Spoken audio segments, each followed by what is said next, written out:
요한일서 5장 14절 요한일서 5장 14절 요한일서 5장 14절 요한일서 5장 외워보자 14절 그를 향하여 우리가 그를 향하여 우리가 가진 바 담대함이 가진 바 담대함이 이것이니 그의 뜻대로 이것이니 그의 뜻대로 무엇을 구하면 들으심이라 무엇을 구하면 들으심이라 그를 향하여 우리가 가진 바 담대함이 이것이니 그의 뜻대로 무엇을 구하면 들으심이라 그를 향하여 우리가 가진 바 담대함이 이것이니 그의 뜻대로 무엇을 구하면 들으심이라 그를 향하여 우리가 가진 바 담대함이 이것이니 그의 뜻대로 무엇을 구하면 들으심이라 그를 향하여 우리가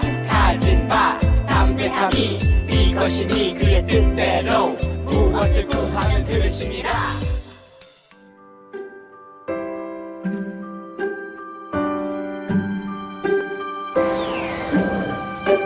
눈을 감아요 두 손을 모아 불러보아요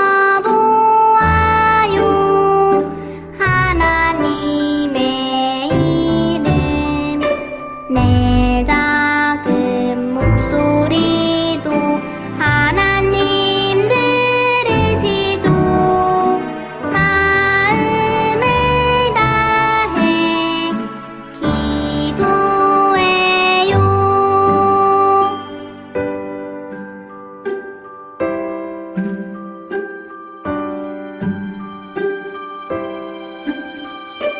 눈을 감아요 두 손을 모아 불러보아요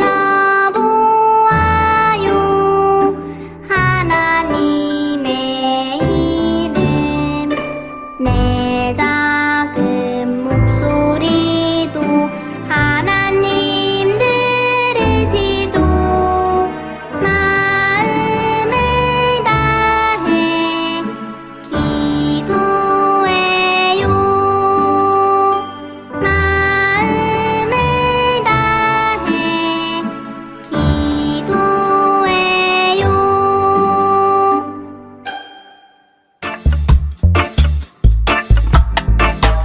안녕하세요, 우리 어린이들. 오늘도 예배 자리에 나온 여러분들을 환영하고 축복합니다. 오늘의 말씀 제목은 저는 안 된다고요? 예요. 오늘 우리들에게 주신 하나님의 말씀은 민수기 26장 33절 말씀이에요. 함께 읽어보도록 할게요. 헤벨의 아들 슬로브앗은 아들이 없고 딸뿐이라. 그 딸의 이름은 말라와 노아와 호글라와 밀가와 디르사니. 민수기 26장 33절 말씀. 아멘. 우리 어린이들, 우리가 4번의 시간 동안 요셉의 이야기를 배웠어요. 오늘 새로운 이야기를 배울 텐데, 새로운 이야기를 배운다고 요셉의 이야기를 잃어버리면 안 되니 요셉의 이야기를 살짝 복습해 보도록 할게요. 아버지 야곱의 집에는 아들이 11명이나 있었어요. 그중 야곱은 요셉을 가장 많이 사랑했고 멋진 옷을 선물했어요. 아버지의 사랑이 가득 담긴 선물을 받은 요셉은 가장 먼저 형들에게 달려가서 새 옷도 자랑하고 2가지 꿈 이야기를 하고 다녔어요. 요셉의 꿈 이야기를 들은 형들의 마음에 요셉을 향한 미움이 점점 커졌고 어느덧 마음속에 미움이 가득해지게 되었어요. 그렇게 요셉에 대한 미움이 커지고 있던 때 요셉은 아버지 야곱의 심부름으로 형들을 만나러 갔어요. 그런데 형들은 요셉을 없애자는 무시무시한 계획을 세우고 있었죠. 첫째 형 르우벤은 반대했지만 르우벤이 잠시 자리를 비운 사이 다른 형들이 요셉을 팔아버린 거예요. 그 후 하나님은 요셉을 돌보셔서 애굽의 총리까지 되게 하셨어요. 가나안에 살던 요셉의 형들도 곡식을 구하러 애굽으로 떠났죠. 형들이 다시 곡식을 구하러 왔을 때 가장 보고 싶었던 동생 베냐민의 곡식 자루에 귀한 은잔을 몰래 숨기도록 했어요. 그리고 고향으로 돌아가던 형들을 쫓아가 은잔을 가져간 사람을 잡아오라고 명령했죠. 아무것도 몰랐던 형제들은 막내 베냐민의 자루에서 총리의 은잔이 나오자 깜짝 놀라서 용서를 빌기 시작했어요. 요셉은 형들의 달라진 모습에 깜짝 놀랐어요. 막내 동생에게 닥친 어려운 일을 함께 견디며 해결하려는 멋진 형들로 바뀌게 됐거든요. 요셉은 이제 형들과 화해할 때가 되었음을 알았어요. 형님들, 제가 요셉입니다. 요셉은 울음을 터뜨리며 자신이 누구인지를 이야기했어요. 요셉은 늘 마음 한구석이 텅 비어있는 것 같았어요. 왜냐하면 떠나온 고향의 가족들이 너무 보고 싶었기 때문이에요. 요셉은 형제들 때문에 힘들었다고 원망하거나 화내지 않았어요. 형들이 나를 이곳에 팔아넘기긴 했지만 나를 이곳에 보내신 분은 하나님이십니다. 하나님이 형들보다 앞서서 나를 여기에 보내시고 가뭄에서 우리의 목숨을 살려주시기 위해 이렇게 하신 것입니다. 가족들은 요셉이 살아있을 뿐 아니라 애굽의 총리가 되었다는 소식에 기쁨의 눈물을 흘렸어요. 그리고 다시 만나 모두 요셉이 있는 애굽에서 함께 살게 되었죠. 이제 오늘 말씀을 함께 나누어 볼 거예요. 전도사님이 말씀을 전해주기 전에 영상을 함께 먼저 보고 올게요. 데보라, 제이콥, 가브리엘은 사바나 초원에서 유명한 개구쟁이들이에요. 골목대장 데보라는 암컷 기린인데 셋 중에서도 리더랍니다. 미소가 부드러운 수컷 기린 제이콥은 어떤 기린보다 나뭇잎을 잘 뜯어먹어요. 모란 앵무새인 가브리엘은 데보라와 제이콥의 뿔에 앉아 노래 부르는 걸 좋아하죠. 가끔 아이작 아저씨나 레이첼 아줌마 뿔에 앉았다 혼쭐이 나기도 하고요. 어느 날 데보라가 뾰로통한 얼굴로 말했어요. 아빠가 그러는데 이번 기린마을 운동회의 목씨름 종목에 나는 출전할 수 없대. 목씨름은 뿔이 3개 난 수컷끼리만 나갈 수 있대. 나처럼 뿔이 2뿐인 암컷은 자격이 없다는 얘기지. 나 정말 자신 있는데. 제이콥도 못지않게 시무룩했어요. 나도 마찬가지야. 나뭇잎만 맞추기 종목에 출전하려고 잔뜩 기대했었는데 뿔 2개인 기린만 받아준다잖아. 정말 속상해. 가브리엘이 꾸르륵 꾸르르륵 웃으며 말했어요. 너희 기린 마을은 이상해. 우리 앵무새 마을은 발소리 흉내내기 시합을 할 때 깃털 개수 같은 건 세지 않는다고. 데보라가 말했어요. 그래서 말인데 가브리엘, 네가 우리를 좀 도와주면 좋겠어. 제이콥도 말했어요. 너만 할 수 있는 일이 하나 있거든. 가브리엘이 빙긋 웃으며 대답했어요. 좋아, 뭐든 말해봐 개구쟁이들. 운동회 날이 밝았어요. 기린들은 이른 아침부터 시합장에 모여들었어요. 그때 누군가 깔깔대며 외쳤답니다. 아이작 아저씨랑 레이첼 아줌마를 봐. 머리가 민둥민둥해졌어. 정말 그랬어요. 밤사이 누군가가 두 기린의 머리털을 싹 다 밀어버린 거예요. 아이작 아저씨는 코뿔소 똥 씹은 표정을 지었고 레이첼 아줌마는 낯빛이 홍학처럼 벌개졌어요. 데보라와 제이콥이 동시에 속삭였어요. 오, 가브리엘. 완벽하게 해냈구나. 아직 안 끝났어. 이제 너희들 차례야. 데보라가 운동장 한가운데로 성큼 뛰쳐나가며 큰 소리로 물었어요. 아이작 아저씨, 암컷 기린의 뿔은 몇 개죠? 그야 2개지. 그걸 모르는 기린도 있니? 못마땅한 표정으로 아이작 아저씨가 대답했어요. 이번에는 제이콥이 시합장을 가로질러 달리며 소리 높여 물었어요. 레이첼 아줌마, 수컷 기린의 뿔은 몇 개였죠? 그야 3개지. 얘야, 그걸 모르는 기린은 없단다. 레이첼 아줌마의 대답이 끝나자마자 데보라와 제이콥이 동시에 외쳤어요. 그렇다면 왜 두 분 머리에는 뿔이 5개나 있는 거예요? 5개라니? 그럴 리가. 아이작 아저씨와 레이첼 아줌마는 서로의 머리를 바라보다가 깜짝 놀랐어요. 민둥민둥해진 머리에 분명 5개의 뿔이 솟아 있었어요. 머리 양옆에 2개, 이마에 하나, 그리고 뒷머리에 뭉툭한 2개가 더 있었어요. 기린 마을 운동회장은 순식간에 난리가 났어요. 기린들이 저마다 제 머리의 뿔 개수를 확인하느라 머리를 빡빡 밀었어요. 마을의 모든 기린이 민머리가 되고서야 암컷이든 수컷이든 뿔 개수가 모두 똑같다는 사실을 깨닫게 되었어요. 기린마을 운동회가 다시 시작되었어요. 뿔 개수로 종목을 나누지 않은 첫 번째 운동회였죠. 데보라는 목씨름 종목에서 3등을 차지해 신이 났어요. 비록 1등은 아니었지만 자기보다 훨씬 큰 기린들과 겨루어서 이루어낸 결과였으니까요. 나뭇잎만 맞히기 종목에 나간 제이콥은 벌레 먹은 잎 골라내기 문제에서 만점을 받아 전체 2등을 했어요. 그리고 모란앵무새 가브리엘은 기린 마을 운동회를 축하하며 멋진 목청으로 꾸르륵 꾸르르륵 노래를 불렀답니다. 이뿔 저뿔 신나게 옮겨 다니면서 말이에요. 개구쟁이들에게 참 행복한 날이었어요. 어린이 여러분, 영상을 보니 초원의 개구쟁이들에게 무슨 일이 생긴 것 같죠? 기린마을 운동회를 앞두고 데보라는 목씨름 대회에 나가고 싶었고 제이콥은 나뭇잎 맛 맞추기 대회에 나가고 싶었어요. 그런데 운동회 규칙상 나갈 수 없게 되자 금세 얼굴 표정이 변해버렸어요. 데보라와 제이콥 표정을 보세요. 우리도 이 표정을 한번 따라해볼까요? 어떨 때 이런 표정을 짓죠? 맞아요. 보통 실망할 때나 서운할 때 이런 시무룩한 표정을 지어요. 데보라와 제이콥은 원하는 대회에 나갈 수 없게 돼 크게 실망했나 봐요. 그런데 데보라와 제이콥 말고도 속상한 사람들이 더 있었대요. 운동회에 불만이었던 데보라와 제이콥하고 같은 표정으로 말이에요. 이 사람이 누구냐면요. 말라, 노아, 호글라, 밀가, 디르사인데 슬로보핫이라는 아저씨의 딸들이에요. 슬로보핫의 5명의 딸을 포함한 이스라엘 사람들은 새로운 땅을 선물로 주겠다고 하신 하나님의 약속을 믿고 이사를 가던 중이었어요. 새로운 땅으로 가기 위해 지금 거친 광야를 지나고 있었죠. 지금처럼 큰 트럭도 없고 이사를 도와주는 사람들도 없었기 때문에 직접 짐을 들고 가축들까지 데리고 가야 했어요. 모래먼지만 가득한 광야에서 물을 구하는 것이나 식사를 하는 일 등 모든 것이 힘들었어요. 또 도적이나 위험한 짐승들이 나타날까 무섭기도 했죠. 하지만 이스라엘 사람들은 하나님이 약속하신 새 땅에서 하루빨리 살고 싶었기 때문에 힘든 일들을 참으며 조금씩 이동을 했어요.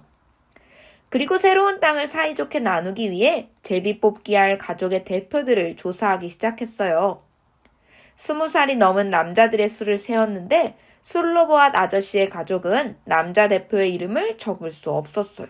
슬로보앗 아저씨는 광야에서 돌아가셨고 아저씨에게는 아들이 없었기 때문이에요.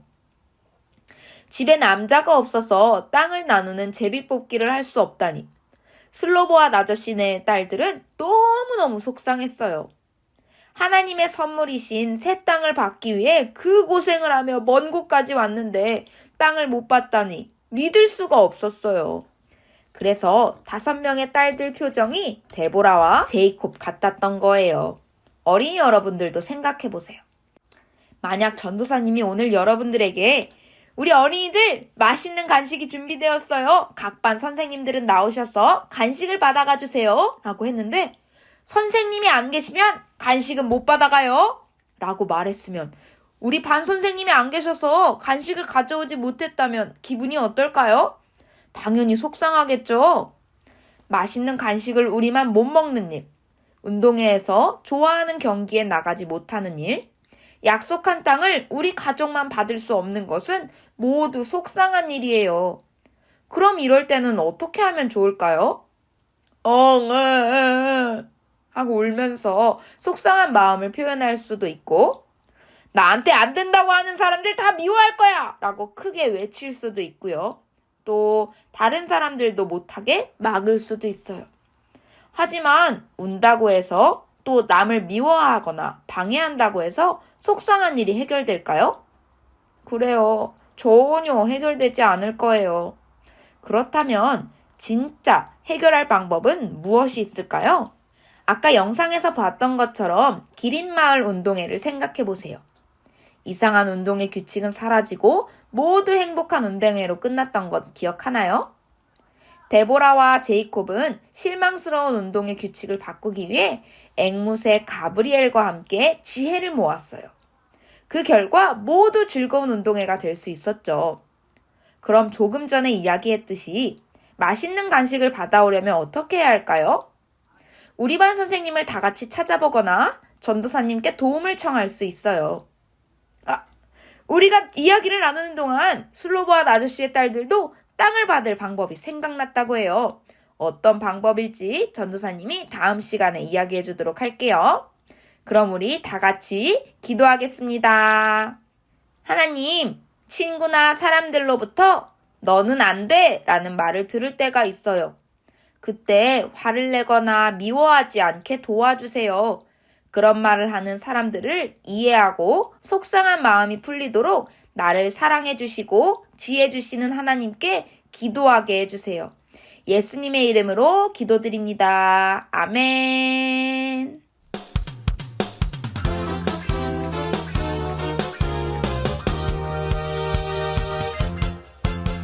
안녕하세요, 우리 친구들. 이제 공과 시간이 되었어요. 전도사님과 함께 공과를 해보도록 할 텐데요.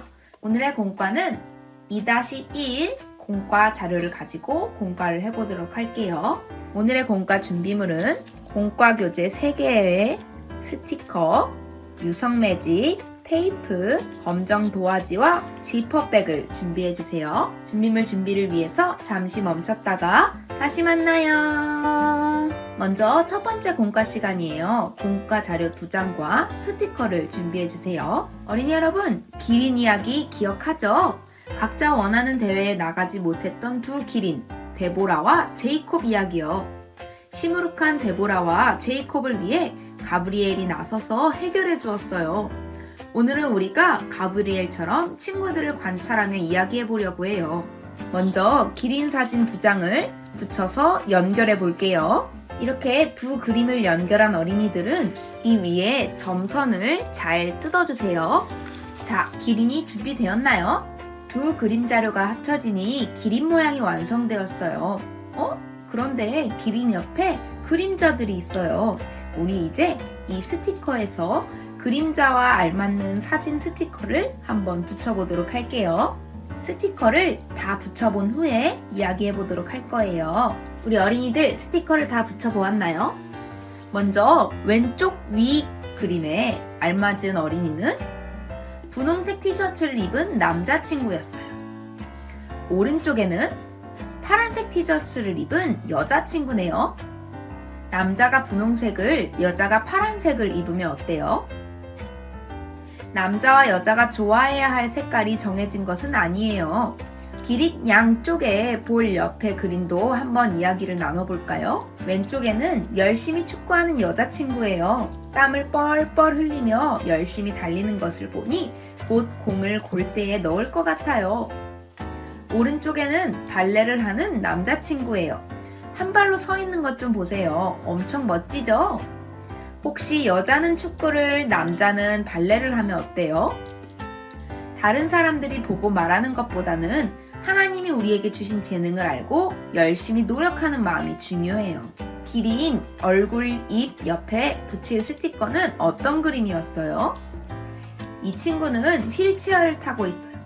한쪽 팔로는 바퀴를 잡고 한쪽 팔로는 멋지게 공을 치고 있네요. 장애가 있어도 하나님이 주시는 용기로 어려움을 이겨낸 멋진 마음이에요. 우리는 기린 뿔을 2개로 알고 있는데 기린들마다 뿔이 여러 개인 것들도 있대요. 우리가 눈으로 보이는 것이나 알고 있다고 생각하는 것들이 다 옳은 것은 아니에요. 눈에 보이지 않는 중요한 것, 생각하지 못한 진짜를 놓치지 않도록 하나님께 지혜 주시기를 기도해 볼게요. 어린이 여러분, 원하는 일이 있다면 포기하지 말고 열심히 해보세요. 하나님은 어린이들의 약하고 작은 모습만 보지 않으시고 보이지 않는 내 마음을 보시고 응원해 주시는 분이시니까요. 이제 2번째 공과 시간이에요. 어린이 여러분, 오늘은 겉으로 보이는 것보다 눈에 보이지 않는 것이 중요함을 배웠어요. 그런데 눈에 보이지 않는 것을 어떻게 알 수 있을까요? 어떻게 하면 알 수 있을지 오늘 활동을 통해 알아보도록 할게요. 자, 우리 어린이들 앞에 지퍼백을 잘 준비했나요? 투명한 지퍼백을 1개씩 가져보았어요. 여기에 우리의 마음을 그려볼 거예요. 그런데 그냥 그리는 것이 아니라 검은색 유성 매직으로 한번 그려보도록 할게요. 전도사님, 마음을 어떻게 표현해야 될지 잘 모르겠어요 하는 우리 어린이들이 있으면 행복한 느낌이나 꽃이나 나무, 스마일 얼굴 등으로 표현할 수 있어요. 그러니까 우리 어린이들이 생각하는 그 마음을 마음껏 그려보면 돼요. 짜잔! 우리 어린이들 지퍼백에 우리 어린이들의 마음을 잘 표현해 보았나요? 전도사님은 에덴 동산을 느낌을 표현해 봤어요. 우리 어린이들과 하나님이 함께 하시는 아담과 하와를 생각하면서 말이에요. 우리 어린이들 각자 표현한 지퍼백이 잘 준비되어 있죠? 그럼 검은색 도화지를 꺼내주세요. 그리고 이 검은 도화지를 지퍼백 크기에 맞게 잘 잘라주세요. 자, 우리 어린이들 준비된 지퍼백에 검은색 도화지를 잘랐다면 검은색 도화지를 지퍼백 안에 넣어 볼게요. 우리 마음 그림을 그린 지퍼백 안에 검은색 도화지를 넣으니 검은색 도화지 때문에 우리 애가 그린 그림이 잘 보이지 않게 되었어요. 우리의 마음이 꽁꽁 숨겨진 거예요. 이제 우리가 하나님의 손전등을 만들어 볼게요. 이 손전등 그림을 잘 뜯어보세요. 자, 이제 하나님의 눈, 손전등으로 숨겨진 내 마음을 들여다볼 거예요. 전도사님이 하는 대로 손전등을 준비한 어린이들은 손전등을 지퍼백 안에 있는 검정색 도화지 위로 넣어주세요. 그리고 하나님의 눈, 손전등을 넣고 움직여보는 거예요. 우와, 손전등을 넣으니 어때요? 검은 도화지에서 있던 것보다 훨씬 잘 보이게 되었어요. 모두 잘 만들었어요. 잘 보이지 않는 우리 마음을 대체 하나님은 어떻게 보신다는 걸까요? 하나님께도 손전등이 있는 걸까요? 깜깜한 내 마음을 하나님이 모르고 지나치시면 어떡하죠? 걱정하지 마세요. 하나님은 꽁꽁 숨겨진 우리 마음도 환하게 비춰주시니까요. 이렇게 우리가 하나님의 기준으로 세상을 보는 것이 얼마나 중요한지를 알게 되었어요. 우리 어린이들 날마다 세상을 바라보면서 하나님을 생각하며 바라보는 어린이들이 되길 바랄게요. 그럼 우리 기도하겠습니다. 하나님, 우리 눈이 겉으로 보이는 것보다 더 중요한 것을 보시는 하나님의 눈을 담기를 원해요. 하나님의 눈으로 세상을 바라볼 수 있게 도와주세요. 예수님의 이름으로 기도합니다. 아멘.